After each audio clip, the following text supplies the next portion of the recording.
On dit que l'argent ne circule plus. C'est vrai. Mais cet argent qui circulait et qui ne circule plus, est-ce que c'est le salaire des uns et des autres?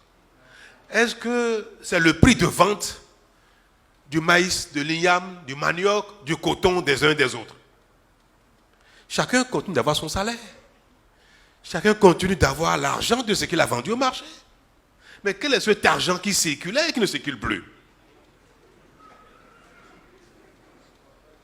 Quel est cet argent que le député, le ministre, le maire, le directeur de société, quel est cet argent qu'il n'a plus et qui fait que quand il vient maintenant à sa veille, il ne peut plus distribuer et que cet argent maintenant ne circule plus?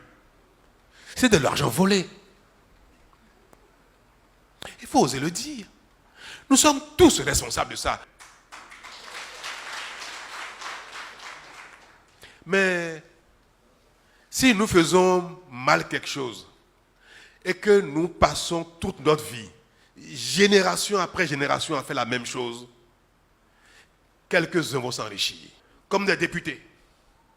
Quelques-uns comme des ministres. Quelques-uns comme des maires vont s'enrichir. Et les autres vont rester toujours des mendiants.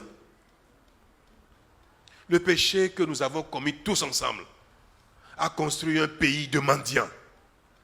A construit un pays où les impôts que chacun paye, parce que ici dans cette salle, quand vous achetez un habit, quand vous achetez une chaussure, même le pauvre qui achète à la friperie, quand il achète pour 500 francs CFA d'une chemise à la friperie, il paye des impôts.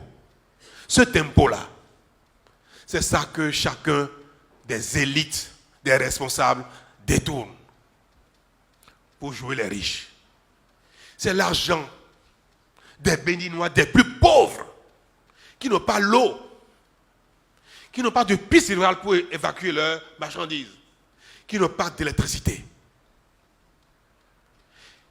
qui ne peuvent pas aller se soigner dans un hôpital quand ils sont malades. Et ceux-là, pourtant, malgré leur pauvreté, ils payent des impôts.